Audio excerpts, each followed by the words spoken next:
नहीं पहनाना चाहिए। और मैं कह रहा हूँ, हिंदू हो, मुस्लिम हो, सिख हो, ईसाई हो, जब भी समाज में अत्याचार हो, जुल्म के खिलाफ लड़ना ये तो इंसानी दायित्व है भाई। इसमें कौन सी बुरी बात होगी भाई? आखिर बाबरी मस्जिद को लेकर के अब फिर एक बार चर्चाएं हो रही है। बंगाल में एक मेंबर ऑफ लेजिस्लेटिव असेंबली है, वो कह रहे हैं कि हम बाबरी मस्जिद बनाएंगे और उसको लेकर के भी चर्चाएं शुरू हो। अच्छा, मस्जिद बनाने में, मंदिर बनाने में दिक्कत क्या है? ये देश बाबरी मस्जिद से अरे बाबरी मस्जिद, बाबर का नाम भाई, बाबरी मस्जिद झगड़े वाली थी, वो जमीन प्लॉट से झगड़ा था, बाबर के नाम से झगड़ा था।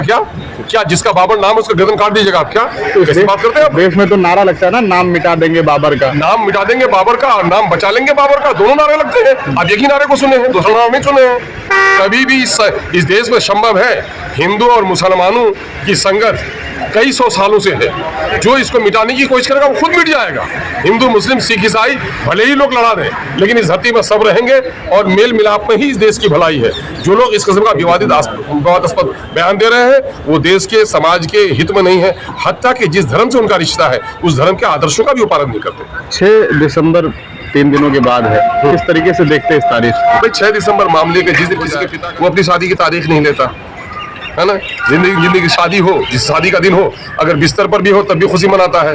तो 6 दिसंबर का दिन हिंदुस्तान के मुसलमानों के लिए गम का दिन है कि उस दिन बाबरी मस्जिद एक तारीखी मस्जिद थी जिस पर शवाहिद के बगैर आस्था की बुनियाद पर फैसला करके उसको तोड़ डाली गई है। ये गम मुसलमानों के दिलों से कोई नहीं भुला सकता। सर, एक सवाल ये है कि आप विधानसभा में जब बैठ रहे हैं, आपके साथ तौसीफ साहब भी हैं, अभी हम लोगों ने उनसे बातचीत की तो कहीं ना कहीं ऐसा लग रहा है कि कुछ मन मुटाव है। साथ तो सदन के अंदर दिख रहा है, बाहर कहीं नजर नहीं आ रहा। अरे भाई, बाहर तो हर का फ्लेट अलग है। जब सदन में हमको एक जगह देखते हैं तो यही तो असल जगह है जहाँ हमको एक जगह देखना चाहिए। सदन में अलग अलग मतभेद देखते तब तो कोई बात कहते हैं। ऐसी कोई बात तो हम इस बार कोई नहीं दिखती है। टूटेंगे नहीं, जिस्म के कोई मोटे हो सकते हैं लेकिन मन का मोटा हमारे यहाँ नहीं है। टूटेंगे तो नहीं इस बार?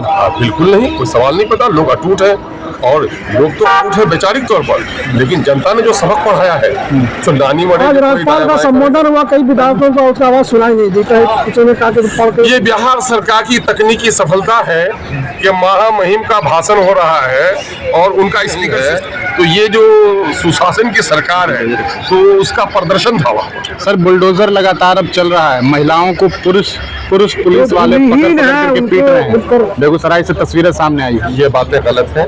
वही मंत्री नए हैं। बुलडोजर की बात, बुलडोजर तो एक सिंबल हो गया है जुल्म का।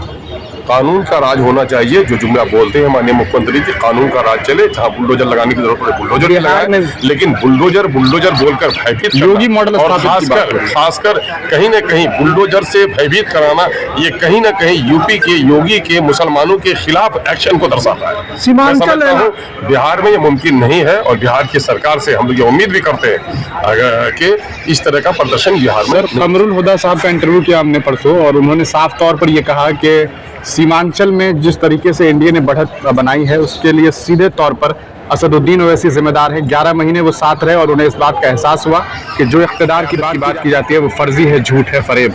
देखिए, सबसे बड़ा एहसान फरामोश एक लफ्ज़ है और उसका अजीम एहसान फरामोश अगर तलाश किया जाएगा बिहार में तो मैं सकता हूँ उसी शख्स का नाम है। ये बात बताइए, असेंबली की दौर दीवार उसने देखी, किसी आदमी को 11 महीना मैंने पूरा कार्यकाल पूरा किया इसी वजह से। अगर 5 साल का हो तो 5 साल में समझ आती है उसको।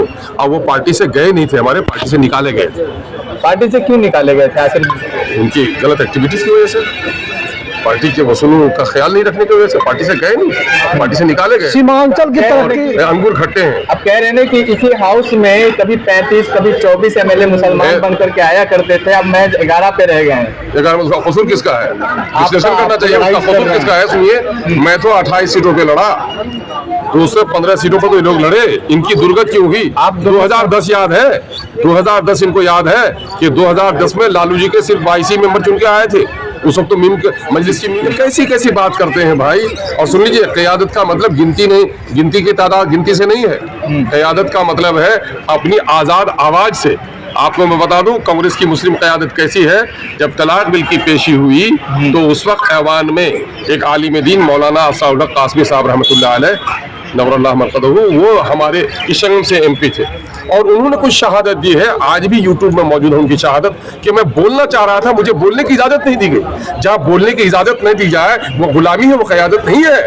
और MIM जहां बोलना चाहती है, किसी के अगले की मजाल उसको चुप करने की नहीं है। इस मुल्क में एक जमहूरी निज़ाम है, जमहूरी निज़ाम में अपनी बात को कहना, अपनी बात को मनवाना और अपने हुकूक की हिफाजत के लिए लड़ाई लड़ना, ये समझ की बात करते हैं। जिनको पसंद है जाए, कफस में भी दाना पानी बड़ा अच्छा मिल जाता है, लेकिन आज़ाद परिंदा तूफानों का मुकाबला करता है। सर, एक आखिरी सवाल है, जहां विधानसभा में सत्र जारी है, उधर सदन संसद भवन में भी जारी है, देखा यह जा रहा है कि SIR के खिलाफ लगातार विपक्ष जो है प्रोटेस्ट कर रही है। एक बार फिर असदुद्दीन ओवैसी मौजूद नहीं है और विपक्ष ये कह रहा है, लोग कह रहे हैं कि देख लीजिए क़यादत की बात करने वाले आप क्यों क़यादत हाजिर नहीं है? आप किसी आदमी की कुछ कैजुअल मसले को समझेंगे, वो देश से बाहर है, ये भी बेखबर लोग हैं, देश से बाहर है, किसी वजह से है, वो आएंगे तो अपनी बात करेंगे। अरे हक बात करने वाले का नाम ही बैरिस्टर असदुद्दीन ओवैसी है, जुल्म के खिलाफ आवाज उठाने का नाम ही मजलिस है, जालिम की आंखों में आग डाल करने का नाम ही बैरिस्टर असदुद्दीन ओवैसी। कैसी बात करते हैं आप? भी नहीं थे यहाँ विधानसभा में, तो ये बात नहीं उठाएंगे ना आप, ये बात नहीं उठाएंगे ना। सबकी नजर तो हम पर होगी, उन पर क्यों होगी आपकी नजर? सीमांचल की तरक्की, जैसे और इलाके की तरक्की हुई है, विकास हुआ, सीमांचल का नहीं, उसके लिए क्या एक ठोस कदम होना चाहिए? दिल्ली और पटना की सरकारों ने लंबे अरसे तक बेईमानी की है, सीमांचल की हालत को इसने खराब किया है। आज़ादी के बाद कि सीमांचल का इलाका सबसे खुशहाल तरीन इलाका था, सबूत हमारे पास है, वाज़ेह सबूत है, हमारे आसपास सबूत है हमारे पास कि बिहार के दूसरे जिलों के जो मजदूर थे वो सीमांचल के खेत खलियानों में जाकर काम करते, रोजी रोटी कमाते। और बिहार में सबसे ज्यादा खरीदारी का बड़ा मेला लगता था, खगड़ा मेला लगता था, यानी वहाँ के लोगों की परचेजिंग कैपेसिटी, कुव्वत खरीद ज्यादा थी और वहाँ के किसानों की हालत इनसे अच्छी थी।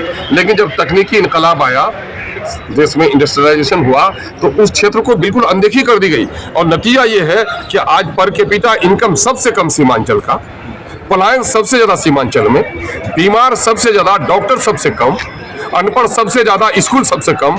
ये दिल्ली और पटना की बैठी हुई बेईमान सरकारों की अनदेखी है और ये अनदेखी सिर्फ इसलिए है कि उस इलाके में मुसलमानों की और दलितों की आबादी है। शुक्रिया।